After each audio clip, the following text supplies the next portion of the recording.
This is Professor Dave, and it's Chalk Talk time.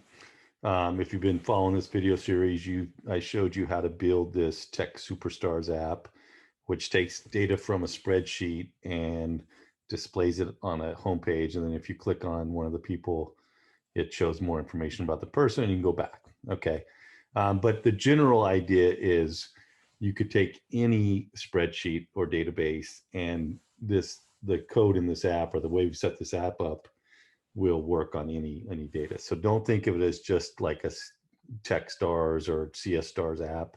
You could also use it for a Meet My Classmates app, or for your sports team, or a to-do list, or your favorite musicians, your family app, COVID hotspots, or game high scores, right? So it's weird. Software's weird. Like, you build something, and even though you want to use it for something that's like completely different in terms of theme or data, the code can be almost the same. So anyway, I definitely encourage you to think about remixing the Tech Superstar app into an app of your choosing.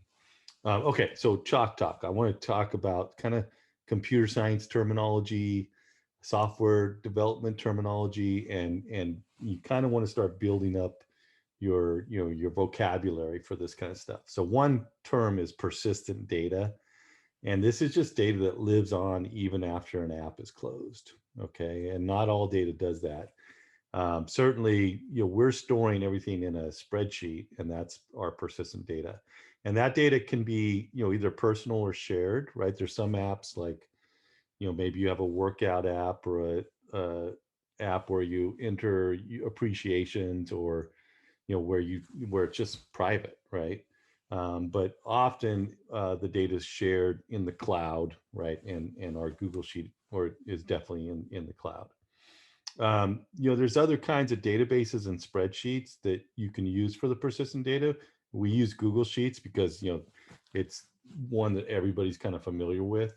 But with Thunkable, you can also use Airtable and Firebase, and there's hundreds of different database systems or spreadsheet systems to store your data in. Airtable and Firebase, don't let those scare you. They're very easy to use, though they do allow you to do some more complicated things.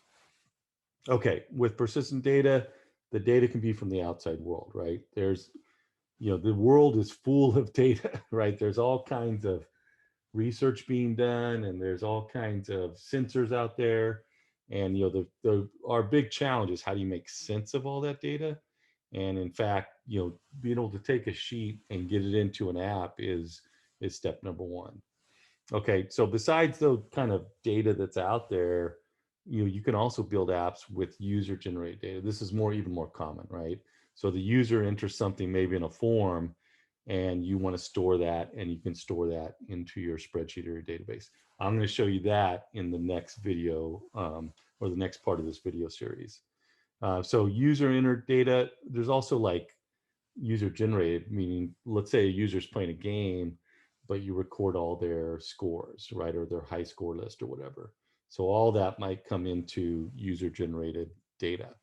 But just one thing I'm trying to get you to think of is the kind of genericness of apps, and all apps tend to have this kind of data, and you just need to learn how to code that data. Okay, so with Thunkable, we use something called a data source, and that is just kind of a handle. You basically say, look, I want to use this spreadsheet, and it lets you choose a spreadsheet, and then you have a name for it, and then you can. The nice thing is Thunkable kind of analyzes the whatever spreadsheet you give it. It finds out what the column headers are, and then it lets you choose those when you're trying to, say, display certain things. So data sources are nice, and then you connect them if you want to actually display information with either a data viewer grid or a data viewer list. And that's kind of what I showed in this series. Data source is the handle, data viewer grid and list. They show partial info from a spreadsheet, either in grid form or kind of single dimensional list. Okay, so navigating to another screen. This is probably the harder part. We actually did some code blocks to make this happen. What you wanted was, when you click on one of these women, you want it to show their information in the second screen. And in fact, to do that, we built what's called an event handler. So in Thunkable, you can go to design and blocks. Those are the two panels. If you go to blocks, you can drag in these blocks like this. This yellow one's called an event handler. And it's a when do block is another name for event handler is when do, but it basically means when some external event occurs, how does the app respond? So in the external event in this case is the user touching one of the items on the grid. Okay. And then the response is all the blocks inside here. So these are things the app is going to do. And it's only going to do them when this event occurs. So when the user clicks that item, we kind of remember we set a variable's value to this row ID. So we know the ID of the spreadsheet row that basically got clicked. Okay.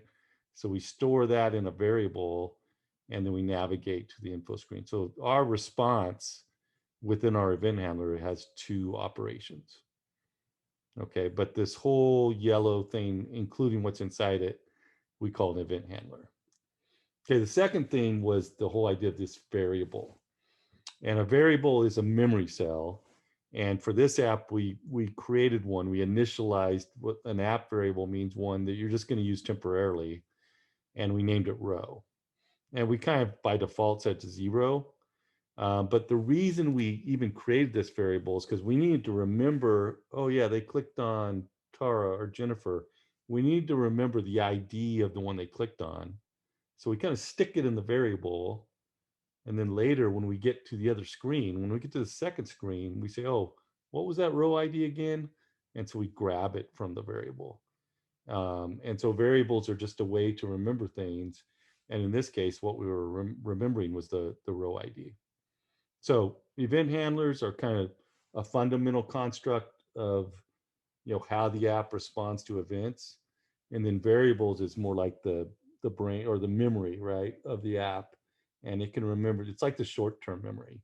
So I've got a short-term memory cell called row, which remembers which item was clicked. Okay, so yeah, just with variables, a memory cell to remember something, just to summarize. And when we get to the info screen, you need to have remembered the star was selected on the previous screen. And then once we got to the info screen, we actually use that variable. So it's kind of like put something in. That's what set means. It means, store something in a memory cell. And then when you just see just the variable name, app variable row, it means, oh, go grab something out of that memory cell. And in this case, go grab it, and that'll tell us which kind of column to grab in order to set the picture of the title and the text of the label, of the description label. Okay, next in this series, we're going to allow users to input additional superstars.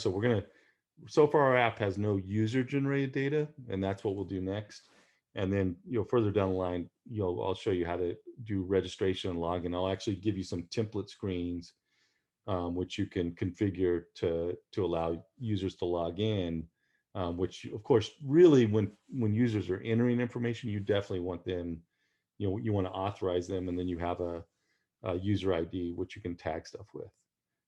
So anyway, thanks for checking out this tutorial, and make sure to visit draganddropcode.com for more. Thank you.